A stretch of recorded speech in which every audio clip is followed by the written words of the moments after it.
புகார் அல்ல, புகார் ஒரு புகார் இல்லாத நகரமாய், புகார் குற்றம் இல்லாத நகரமாய், புகார் நீதியை நிலைநாட்டிய நகரமாய், புகார் நியாயத்தை உணர்ந்த நகரமாய் அந்த காலத்தில் அவனிக்கு வழிகாட்டியது புகார்.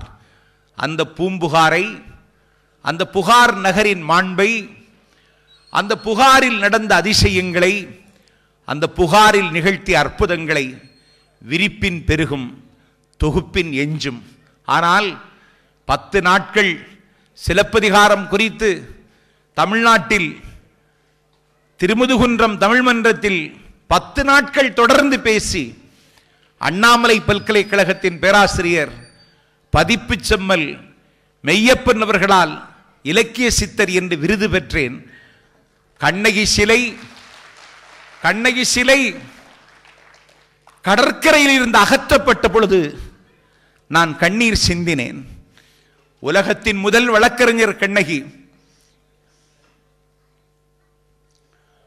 உலகத்தினுடைய முதல் வழக்கறிஞர் கண்ணகி, உலகத்தின் முதல் வீரம் சான்ற பெண்மணி கண்ணகி, எங்கள் தமிழர்களின் மானத்துக்கும் துணிவுக்கும் இரத்த சாட்சியாக வாழ்ந்தவள் கண்ணகி. அந்த கண்ணகியின் சிலை கடற்கரையில் இருந்து அகற்றப்பட்ட பொழுது கண்ணீர் சிந்தினேன்.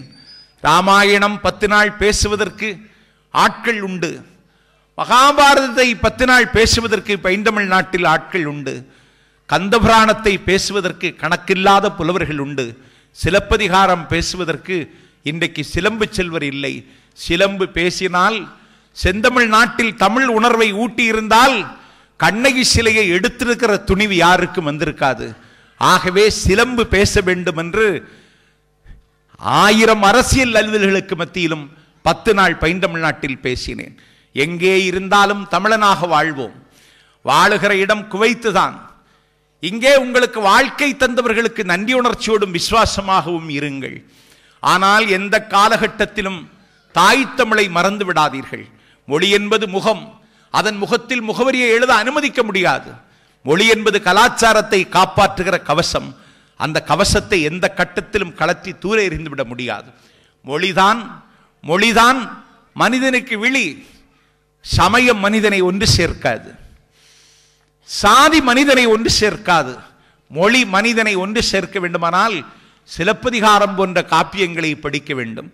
இந்தியா விடுதலை பெற்ற நேரத்தில் வரலாற்று அதிசயமாக பாகிஸ்தான் ஒன்று மலர்ந்தது. பாகிஸ்தானை ஜின்னா கேட்ட காலகட்டத்தில் நேரு இது கற்பனை என்றான். நேரு கற்பனை என்று சொன்னான். பாகிஸ்தான் மலர்ந்தது. பாகிஸ்தானுக்கு முதல் வாழ்த்து தந்தி அனுப்பினார் பண்டித ஜவஹர்லால் நேரு. விடுதலை பெற்ற பாகிஸ்தானின் அதிபராய் கோடிக்கணக்கான நம் மக்களின் நம்பிக்கை பெற்ற நாயகன் முகமது அலி ஜின்னா பொறுப்பேற்றான். அவன் விடுதலை பெற்ற நாட்டின் அதிபரானான். விடுதலை பெற்றதற்கு பிறகு பூமி பந்தில் முஸ்லிம்களுக்கு ஒரு நாடு பெற்று தந்த நாயகன் கோடிக்கணக்கான மக்களினுடைய நெஞ்சத்தடத்தில் வீற்றிருந்த அந்த பெருமகன் கிழக்கு பாகிஸ்தான் தலைநகர் டாக்காவிற்கு வந்தான். டாக்காவில் அவனை வரவேற்க 40 லட்சம் பேர் திரண்டிருந்தார்கள். 40 லட்சம் மக்களின் ஆரவாரத்துக்கு மத்தியில் ஜின்னா வரவேற்கப்பட்டான். வரவேற்பை பெற்றுக்கொண்டு ஒலிபெருக்கிக்கு முன்னால் பேச ஆரம்பித்தான். அவன் பேச ஆரம்பித்த அடுத்த நொடியில், நிமிடத்தில், ஷட் அப் யுவர் மவுத், வாயை மூடு ஜின்னா என்றொரு இளைஞன் கத்தினான்.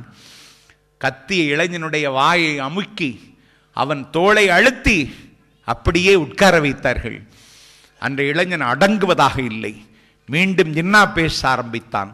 திமிர் எழுந்தான். வாயை மூடு ஜின்னா, வாயாடுவதாக இருந்தால் எங்கள் வங்க மொழியில் வாயாடு, உருது மொழியில் வாயாடுவதை ஒத்துக்கொள்ள முடியாதென்றான் அந்த இளைஞன். ஜின்னாவை பேச அனுமதிக்காமல் தகராறு செய்த இளைஞனை குண்டுக்கட்டாக தூக்கி அரங்கத்திலிருந்து அப்புறம் தூக்கி வீசினார்கள். அன்றைக்கு அப்படி வீசப்பட்ட இளைஞன் தான் வரலாற்றின் பக்கத்தில் வங்கதேசத்தை வாங்கி தந்த முஜிபுர் ரஹ்மானாக விஸ்வரூபம் எடுத்தான். மொழிதான்